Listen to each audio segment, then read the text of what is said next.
RCB ಮತ್ತೆ ಪಂಜಾಬ್ ನಡುವೆ ನಡೆದಂತ ಮ್ಯಾಚ್ ಅಲ್ಲಿ ಏನ್ ಡ್ರಾಮಾ ನಡೀತಾ ಇತ್ತು ರೀ. ನಲ್ಲಿ ಪಂಜಾಬ್ನವರು ಗೆದ್ಬಿಟ್ಟು ಇವತ್ತಿನ ಟೀಮ್ ನಲ್ಲಿ ರಜತ್ ಪಾಟಿದಾರ್ ಇಲ್ಲ, ಯಾರು ಸರಿ ಮ್ಯಾನೇಜ್ ಮಾಡೋದಿಲ್ಲ ಅಂತ ಹೇಳಿ ಟಾಸ್ಕ್ ಇತ್ತು. ಅವರು ಫಸ್ಟ್ ಬೌಲಿಂಗ್ ತಗೊಂಡ್ರು, RCB ನ ಬ್ಯಾಟಿಂಗ್ ಇಳಿಸಿದ್ರು.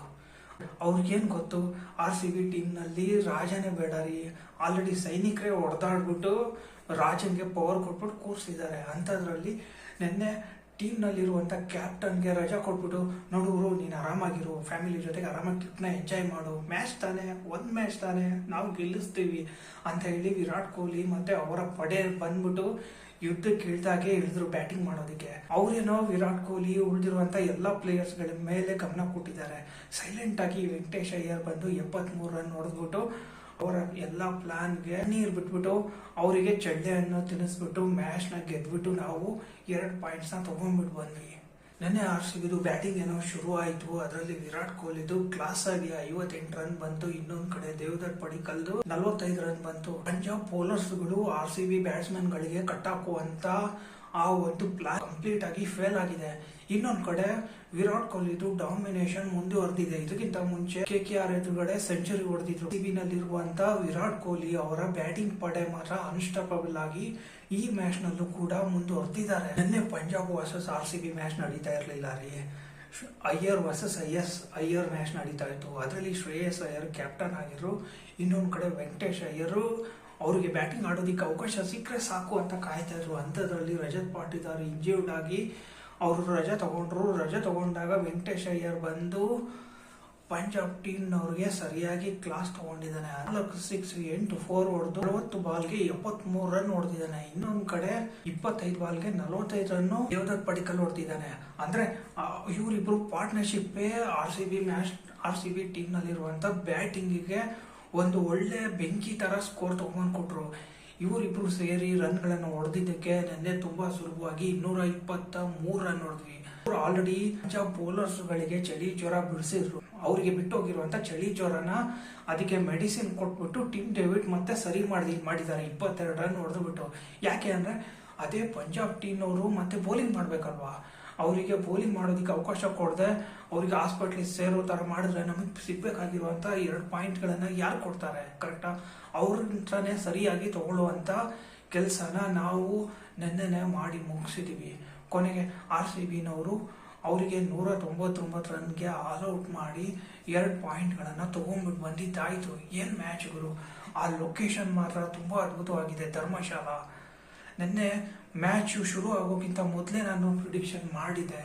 ಅಂದ್ರೆ ಈ ಪಂಜಾಬ್ನವರು ಟಾಸ್ ಗೆದ್ದು ಬೈ ಚಾನ್ಸ್ RCBಗೆ ಬ್ಯಾಟಿಂಗ್ ಕೊಟ್ರೆ ಮಾತ್ರ ಇವ್ರು ಹೊಡೆಯುವಂತ ರನ್ ಗಳನ್ನ ಅವ್ರ ಕೈನಲ್ಲಿ ಚೇಸ್ ಮಾಡೋದಕ್ಕೆ ಸಾಧ್ಯನೇ ಇಲ್ಲ ಅಂತ ಹೇಳಿದ್ದೆ.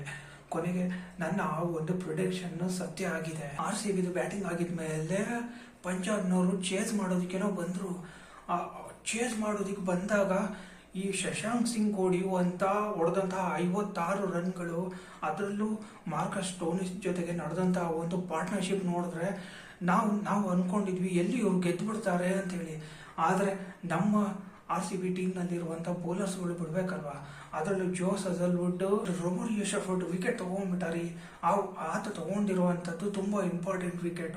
ಪಾರ್ಟ್ನರ್ಶಿಪ್ ನ ಜೋಸ್ ಹಜಲ್ವುಡ್ ಮತ್ತೆ ರೊಮೋರಿಯೋ ಶೆಫರ್ಡ್ ಬ್ರೇಕ್ ಮಾಡ್ಬಿಟ್ಟು ಪಂಜಾಬ್ ನಲ್ಲಿರುವಂತ ಬರೀ 4 ಜನ ಬ್ಯಾಟ್ಸ್ಮನ್ ಗಳು ರನ್ ಗಳನ್ನು ಹೊಡೆದಿದ್ದಾರೆ. Surya Hegde, Cooper Connolly, Marcus Stoinis, Shashank Singh, ಈ 4 ಜನರು ಮಾತ್ರ ರನ್ ಹೊಡೆಯೋದಕ್ಕಾಗಿತ್ತು. ಮತ್ತೆ ಬೇರೆ ಯಾವ ಬ್ಯಾಟ್ಸ್ಮನ್ ಗಳಿಗೂ ಅವ್ರ ಕೈಯಲ್ಲಿ ರನ್ ಗಳನ್ನ ಸ್ಟಾರ್ಟ್ ಅಪ್ ಮಾಡೋದಕ್ಕೆ ಆಗೇ ಇಲ್ಲ. ಆದ್ರೂ ಕೂಡ ಈ ಪಂಜಾಬ್ ಟೀಮ್ ನಲ್ಲಿರುವಂತಹ ಪ್ರತಿಯೊಬ್ಬ ಬ್ಯಾಟ್ಸ್ಮನ್ ಗಳು ತುಂಬಾ ಚೆನ್ನಾಗಿ ಪರ್ಫಾರ್ಮ್ ಮಾಡ್ತಾ ಇದ್ದಾರೆ.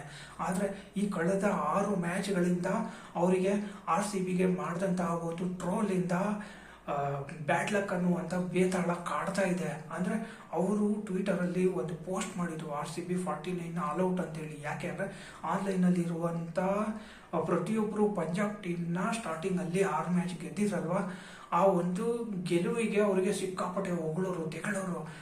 ಅಲ್ಲ ರೀ, ಈ ಪ್ರಪಂಚದಲ್ಲಿರುವಂತ ಬೇರೆಯವರು ಅದೆಷ್ಟೇ ಹೊಗಳಿದ್ರು ಅದನ್ನ ಕೇಳ್ಬಿಟ್ಟು ಸೈಲೆಂಟ್ ಆಗಿರ್ಬೇಕು. ಆದ್ರೆ ಇವರು ಸುಮ್ಮನೆ ಇರ್ಲಾರ್ದೆ RCBನ ತೆಗೆಸ್ಬಿಟ್ರು. ಅಂದ್ರೆ RCBನ ಈ ಪಂಜಾಬ್ ಟ್ವಿಟರ್ ಹ್ಯಾಂಡಲ್ ಟ್ರೋಲ್ ಮಾಡ್ಬಿಟ್ಟು ಈಗ ಸಿಕ್ಕಾಕೊಂಡ್ಬಿಟ್ಟಿದ್ದಾರೆ. ಈಗ ಅವ್ರ ಪರಿಸ್ಥಿತಿ ಯಾವ ತರ ಆಗಿದೆ ಅಂದ್ರೆ ಈ ಸಾರಿ ಅವರು ಪ್ಲೇ ಆಫ್ಗೆ ಬರೋದು ಡೌಟ್ ಆಗ್ಬಿಟ್ಟಿದೆ. ಅಂದ್ರೆ ಈ ಸಾರಿ ಅವರು ಕಂಪ್ಲೀಟ್ ಆಗಿ ಎಲಿಮಿನೇಟ್ ಆಗ್ಬಿಟ್ಟಿದ್ದಾರೆ ಅಂತ ಅರ್ಥ. ಯಾಕೆಂದ್ರೆ ಅವರಿಗೆ ಇನ್ನು ಆಡುವಂಥದ್ದು ಬರೀ ಒಂದೇ ಒಂದು ಮ್ಯಾಚ್ ಇರೋದು. ಬೈ ಚಾನ್ಸ್ ಆ ಮ್ಯಾಚ್ನ ಗೆದ್ರು ಅವರು ಬೇರೆ ಟೀಮ್ನಲ್ಲಿರುವಂಥ ರನ್ ರೇಟ್ ಮೇಲೆ ಡಿಸೈಡ್ ಆಗುತ್ತೆ ಅವರು ಪ್ಲೇ ಆಫ್ಗೆ ಬರ್ತಾರೋ ಇಲ್ವೋ ಅಂತೇಳಿ. ಆದರೆ ನಿನ್ನೆ ಮ್ಯಾಚಲ್ಲಿ ಈ ಪಂಜಾಬ್ ಟೀಮ್ನಲ್ಲಿರುವಂಥ ಗುಳ್ಳೆ ನರಿಗಳ ಮಾಸ್ಟರ್ ಪ್ಲಾನ್ನಿಂದ ಅವರಿಗೆ ಉಲ್ಟಾ ಓಡಿಸ್ಬಿಟ್ಟು ಕೊನೆಗೆ ಆ ಮ್ಯಾಚ್ನ ಗೆದ್ಬಿಟ್ಟು ನಾವು 2 ಪಾಯಿಂಟ್ಸ್ಗಳನ್ನು ತೊಗೊಂಡ್ಬಿಟ್ಟು ಬಂದಿದ್ದೀವಿ. ಹೇಳ್ಬೇಕಾದ್ರೆ RCBನವರು ಈ ವರ್ಷದ IPL ಪ್ಲೇ ಆಫ್ಗೆ ಕ್ವಾಲಿಫೈ ಆಗ್ಬಿಟ್ಟಿದ್ದಾರೆ. RCBನಲ್ಲಿರುವಂಥ ಪ್ರತಿಯೊಬ್ಬ ಪ್ಲೇಯರ್ಸ್ಗಳು ಫಾರ್ಮ್ ಅಲ್ಲಿದ್ದಾರೆ. ಮುಂದೆ ಯಾವುದೇ ಮ್ಯಾಚ್ ಆಪೋಸಿಟ್ ಅಲ್ಲಿ ಯಾವುದೇ ಟೀಮ್ ಬರಲಿ ಅವ್ರ ಜೊತೆಗೆ ಆಡುವಂಥ ಗೆಲ್ಲುವಂಥ ತಾಕತ್ತು ನಮಗಿದೆ ಅಂತ ಹೇಳಿ ಒಂದು ಸಿಗ್ನೇಚರ್ ಹಾಕ್ಬಿಟ್ಟು ನಿನ್ನೆ ಆ ಮ್ಯಾಚ್ನಲ್ಲಿ ಗೆದ್ದ ಮೇಲೆ 2 ಪಾಯಿಂಟ್ಗಳನ್ನು ತೊಗೊಂಡ್ಬಿಟ್ಟು ಬಂದಿದ್ದೀವಿ.